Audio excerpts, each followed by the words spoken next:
삼성전자 주주분들, 어제장 정말 강했습니다. 중동 리스크 완화 기대감이 나오자마자 코스피가 크게 뛰었고요. 삼성전자도 장 초반부터 강하게 올라오면서 결국 종가 기준으로 33만 원대에 안착했습니다. 며칠 전까지만 해도 시장 분위기가 정말 무거웠잖아요. 외국인은 계속 팔고 환율은 불안하고 전쟁 리스크는 끝이 안 보이고 삼성전자도 다시 밀리는 거 아니냐는 불안이 컸습니다. 그런데 월요일 하루 만에 분위기가 확 바뀌었습니다. 문제는 여기서부터예요. 삼성전자가 월요일에 강하게 올랐다는 사실보다 더 중요한 건 화요일에 이 가격을 누가 받아주느냐입니다. 지금 뒤늦게 들어가고 싶은 분들도 많을 겁니다. 이제 놓친 거 아닌가? 지금이라도 사야 하나? 삼성전자 다시 시작한 거 아닌가? 이런 생각이 들 수밖에 없죠. 그런데 좋은 뉴스와 좋은 매수 자리는 다릅니다. 월요일 급등을 보고 화요일에 바로 따라붙는 게 맞는지 아니면 한번 확인하고 가야 하는지 구분해야 합니다. 오늘은 삼성전자가 더 오르느냐보다 외국인이 이 가격을 계속 받아주느냐가 더 중요합니다. 어제 상승의 출발은 분명했습니다. 미국과 이란의 종전 협상 기대감이 커지면서 시장이 전쟁 리스크를 덜어냈고요. 그동안 유가와 환율, 금리 불안을 동시에 걱정하던 시장이 한꺼번에 안도했습니다. 코스피는 5% 넘게 올랐고요. 매수 사이드카까지 발동됐습니다. 삼성전자와 SK하이닉스도 같이 움직였습니다. 여기까지만 보면 굉장히 좋은 그림입니다. 그런데 화요일에는 한 번 더 냉정하게 봐야 합니다. 월요일에는 뉴스가 시장을 들어올렸습니다. 하지만 화요일부터는 돈이 진짜로 남아있는지를 봐야 합니다. 전쟁 리스크 완화라는 뉴스는 이미 한번 주가에 반영됐습니다. 그 다음부터는 외국인이 계속 사느냐, 기관이 받쳐주느냐, 그리고 장중 눌림이 나왔을 때 누가 받아내느냐가 중요해집니다. 쉽게 말하면요, 월요일은 안도감이 만든 급등장이었고요. 화요일은 그 안도감이 실제 수급으로 이어지는지 확인하는 날입니다. 자, 여기서 우리가 봐야 할 게 있습니다. 삼성전자가 월요일에 올랐으니까 화요일에도 무조건 간다. 이렇게 보면 위험합니다. 주식은 한번 크게 오른 다음 날이 더 어렵습니다. 왜냐하면 그때부터 두 가지 심리가 동시에 나오거든요. 하나는 뒤늦게 따라붙고 싶은 사람들의 포모입니다. 놓친 것 같으니까 급하게 사려는 마음이 생깁니다. 또 하나는 월요일에 수익이 난 사람들의 차익 실현입니다. 하루 만에 크게 올랐으니까 일단 팔고 보자는 물량도 나올 수 있습니다. 이 두 힘이 화요일장에서 부딪힙니다. 그래서 화요일장 초반에 삼성전자가 조금 더 오른다고 바로 강하다고 보면 안 됩니다. 반대로 장 초반에 조금 눌린다고 바로 끝났다고 볼 필요도 없습니다. 중요한 건 눌릴 때 누가 받느냐입니다. 외국인이 받는지, 기관이 받는지, 개인이 혼자 추격하는지 이 차이가 큽니다. 삼성전자 같은 대형주는 개인 매수만으로 긴 추세를 만들기 어렵습니다. 결국 외국인과 기관이 계속 들어와야 합니다. 월요일에 가장 의미 있었던 건 외국인 수급입니다. 그동안 외국인은 코스피에서 계속 팔았습니다. 삼성전자와 하이닉스 같은 반도체 대형주도 그 매도 압력을 피하기 어려웠습니다. 그런데 월요일에는 외국인이 다시 코스피를 사줬고요. 기관도 같이 들어왔습니다. 여기서 중요한 건 하루 순매수가 아니라 연속성입니다. 하루 사는 건 단기 반등일 수 있습니다. 이틀 사는 건 기대가 생기는 구간입니다. 그런데 사흘 이상 이어지면 시장은 그때부터 다르게 보기 시작합니다. 삼성전자 주주분들은 화요일에 이걸 보셔야 합니다. 외국인이 월요일처럼 계속 사는지, 하이닉스도 같이 사는지, 반도체 대형주 중심으로 자금이 유지되는지 이걸 확인해야 합니다. 삼성전자가 화요일 장 초반에 살짝 눌려도 외국인이 받으면 좋은 신호입니다. 반대로 주가가 잠깐 올라가도 외국인이 팔고 개인이 따라붙는 장이면 조심해야 합니다. 큰돈이 들어오는 상승과 개인 포모가 만드는 상승은 성격이 다릅니다. 화요일 장을 더 어렵게 만드는 건 FOMC입니다. 시장은 이미 월요일에 종전 기대감을 반영했습니다. 그런데 이번 주에는 FOMC가 남아 있습니다. 기준금리를 동결하느냐, 인하하느냐만 보는 게 아닙니다. 오히려 시장은 점도표와 연준 의장의 발언 톤을 더 크게 볼 가능성이 큽니다. 연준이 앞으로 금리를 어떻게 보느냐, 물가 부담을 얼마나 크게 보느냐, 에너지 가격 불안이 줄었다고 판단하느냐, 아니면 여전히 인플레이션 위험을 크게 보느냐, 이게 중요합니다. 삼성전자와 금리가 무슨 관계냐고 생각하실 수 있습니다. 그런데 관계가 큽니다. 금리가 높아지면 성장줄 밸류에이션이 부담을 받습니다. AI 투자도 비용 계산이 더 빡빡해집니다. 데이터 센터 투자, 서버 투자, 반도체 투자도 결국 자금 조달 비용과 연결됩니다. 그래서 FOMC가 매파적으로 나오면 삼성전자 같은 반도체 대형주도 흔들릴 수 있습니다. 반대로 시장 예상보다 덜 매파적으로 나오면 월요일에 살아난 반도체 분위기가 한 번 더 이어질 수 있습니다. 이번 FOMC에서 시장이 가장 예민하게 볼 건 말의 온도입니다. 기준금리 자체는 시장이 어느 정도 예상하고 있을 수 있습니다. 하지만 점도표가 바뀌거나 연준 의장이 인플레이션을 강하게 걱정하거나 대차대조표 축소를 더 강하게 언급하면 시장은 바로 반응할 수 있습니다. 특히 월요일처럼 급등한 뒤에는 더 그렇습니다. 주가가 이미 한번 올라와 있으면 작은 실망에도 변동성이 커질 수 있습니다. 삼성전자도 마찬가지입니다. 월요일에 강하게 오른 만큼 화요일에는 FOMC를 앞두고 숨고르기가 나올 수 있습니다. 그런데 숨고르기가 나오는 것 자체가 나쁜 건 아닙니다. 오히려 너무 급하게만 올라가는 것보다 한번 눌리고 그 눌림을 외국인이 받아주는 그림이 더 건강할 수 있습니다. 문제는 눌림이 아니라 수급입니다. 눌려도 외국인이 계속 받으면 괜찮습니다. 하지만 눌릴 때 외국인이 같이 팔면 그때는 조심해야 합니다. 그래서 화요일에는 차트보다 매매 주체를 더 봐야 합니다. 삼성전자 주주분들이 화요일에 가장 먼저 볼 건 첫 30분입니다. 하지만 첫 30분만 보고 결론 내리면 안 됩니다. 첫 30분은 심리입니다. 전날 급등을 본 사람들이 들어오고 동시에 차익 실현 물량이 나오는 시간입니다. 이때 위아래 변동성이 커질 수 있습니다. 중요한 건 오전장을 지나면서 흐름이 어떻게 바뀌느냐입니다. 장 초반에 강하게 출발해도 오전 중반부터 계속 밀리면 아직 위에 매물이 많다는 뜻일 수 있습니다. 반대로 장 초반에 눌려도 오전 중반부터 외국인이 받아내고 종가까지 버티면 좋은 흐름입니다. 그래서 화요일은 시초가보다 첫 30분, 첫 30분보다 오전장 수급, 오전장보다 종가가 중요합니다. 월요일 영상에서 종가가 중요하다고 말씀드렸던 이유가 여기에 있습니다. 월요일은 상승을 지켰습니다. 화요일은 그 상승분을 얼마나 지키는지가 중요합니다. 급등 다음날의 종가는 시장의 진짜 마음을 보여줍니다.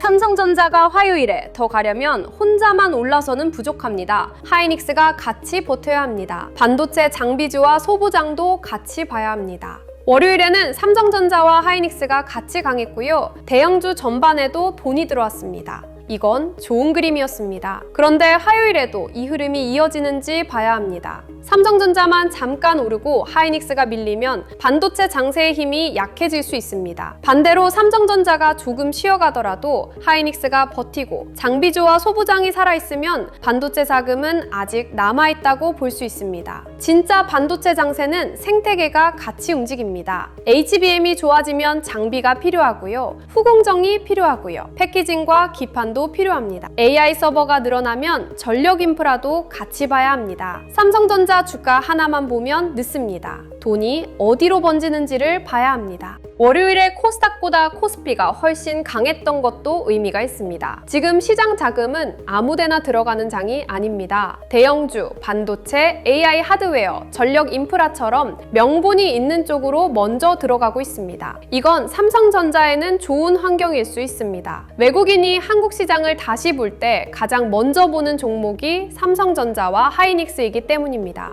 유동성이 크고 글로벌 투자자가 이해하기 쉽고 한국 시장을 대표하는 종목이잖아요. 다만 이 말이 모든 가격에서 좋다는 뜻은 아닙니다. 좋은 종목과 좋은 자리는 다릅니다. 월요일에 급등한 뒤 화요일에 추격하는 건 부담이 있을 수 있습니다. 그래서 화요일은 더 가는지보다 눌릴 때 받는지를 봐야 합니다. 삼성전자가 진짜 강하면 눌림에서 다시 매수가 들어옵니다. 그리고 그 매수가 개인이 아니라 외국인과 기관이면 더 좋습니다. 삼성전자의 중장기 이야기는 여전히 AI 반도체입니다. 시장 분위기가 다시 좋아지는 순간 삼성전자가 다시 주목받는 이유도 여기에 있습니다. HBM, DRAM, LPDDR, SSD, 차량용 메모리까지 삼성전자의 메모리 라인업이 다시 부각될 수 있습니다. 특히 HBM은 삼성전자와 SK하이닉스의 가장 강한 성장서사입니다. HBM은 그냥 고급 메모리 하나가 아닙니다. AI 서버에서 GPU 옆에 붙어서 데이터를 초고속으로 밀어주는 핵심 부품입니다. GPU가 천재 요리사라면 HBM은 그 옆에서 재료를 끊기지 않게 계속 밀어주는 초고속 주방입니다. 아무리 요리사가 뛰어나도 재료가 늦게 들어오면 요리가 늦어지잖아요. AI 서버도 똑같습니다. 엔비디아 GPU가 아무리 강해도 데이터를 빠르게 공급해주는 HBM이 부족하면 성능을 제대로 내기 어렵습니다. 그래서 HBM3E, HBM4, 수율, 고객사 테스트, 양산 일정, 공급 물량, 가격 협상력이 전부 삼성전자 주가의 재료가 되는 겁니다.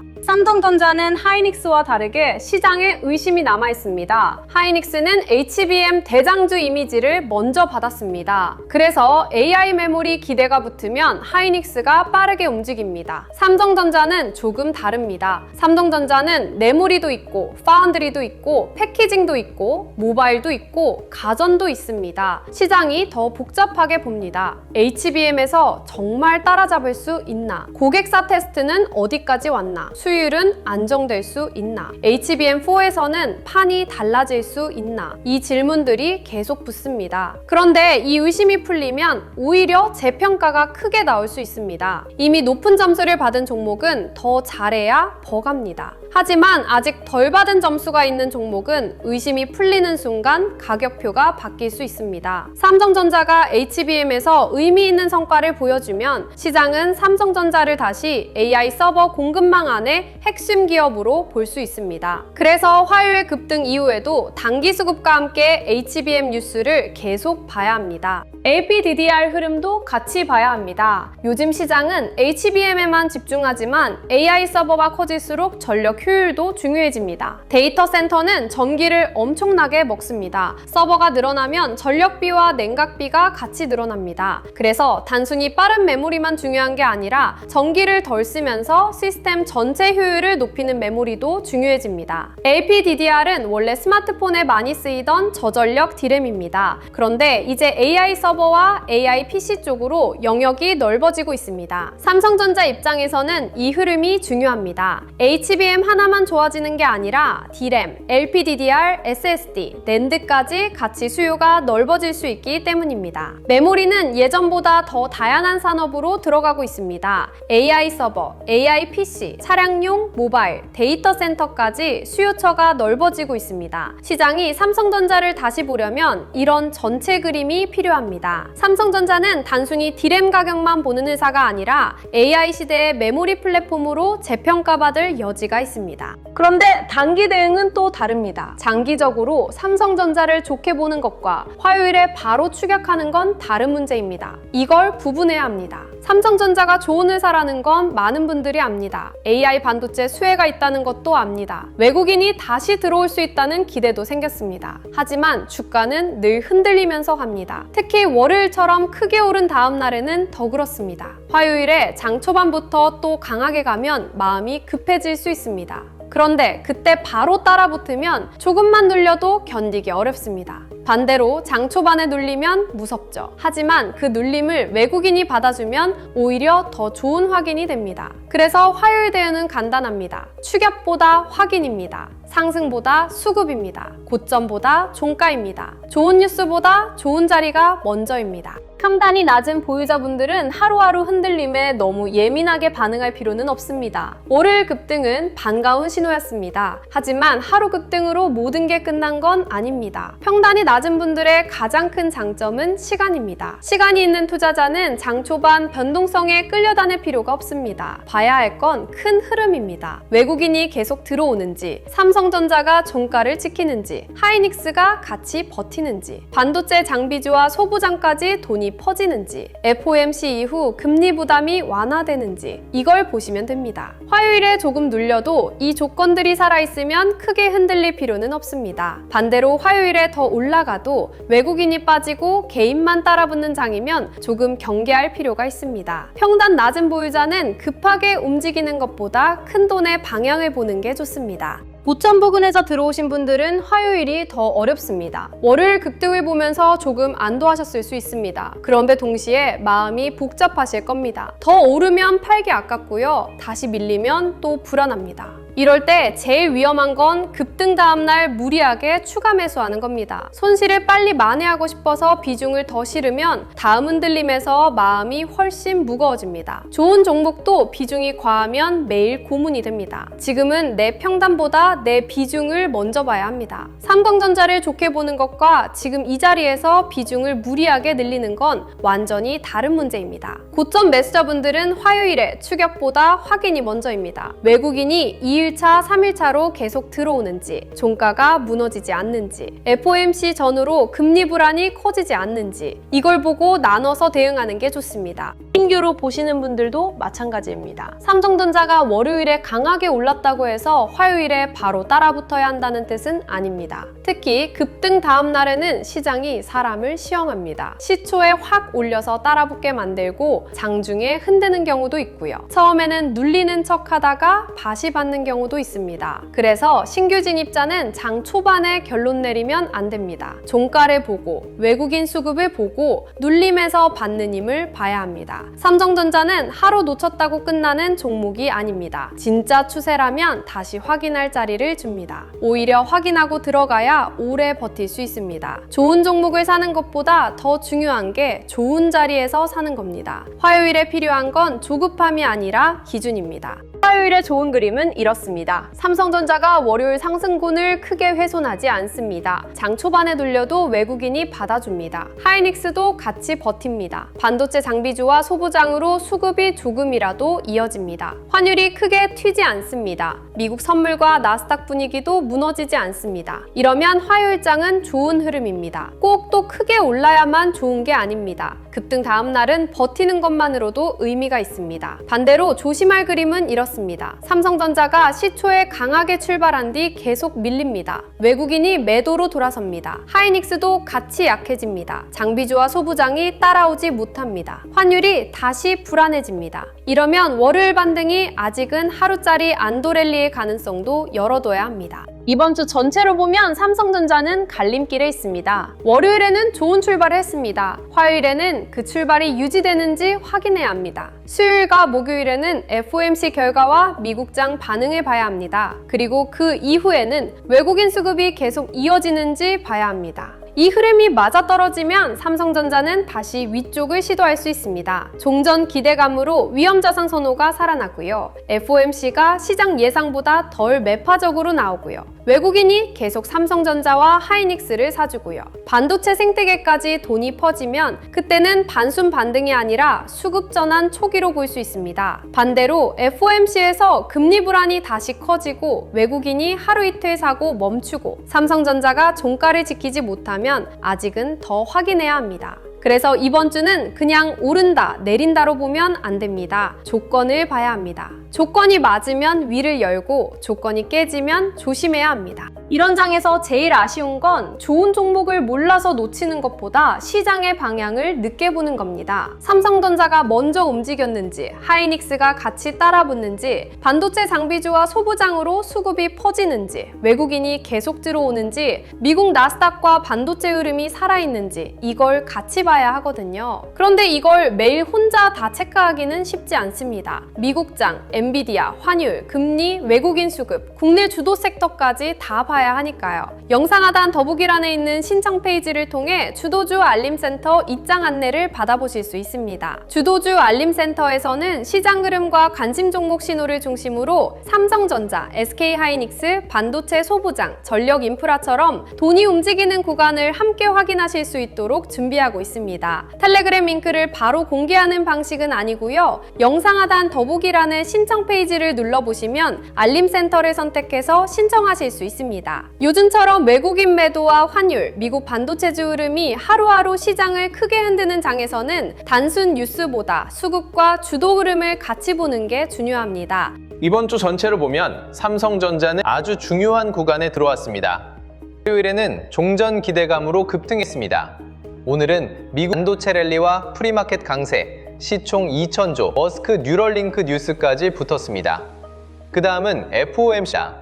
미국 시간으로 16일과 17일 회의가 열리고 이번에는 전무표와 경제 전망이 같이 나오는 회의입니다. 시장이 이걸 어떻게 받아들이느냐에 따라 반도체 분위기가 다시 달라질 수 있습니다. FOMC가 생각보다 덜 매파적으로 나오고 금리 부담이 줄어들면 삼성전자와 하이닉스, 반도체 장비주까지 한 번 더 탄력을 받을 수 있습니다. 반대로 점도표가 금리 부담을 키우거나 연준 발언이 시장을 압박하면 그 이후 숨고르기가 나올 수 있습니다. 그래서 이번 주는 그냥 오른다, 내린다로 보면 안 됩니다. 조건을 봐야 합니다. 외국인 수급, 종가, 하이닉스 동행, 반도체 생태계 확산, FOMC 이후 금리 반응, 이 조건들이 같이 맞아야 합니다. 생태계 확산,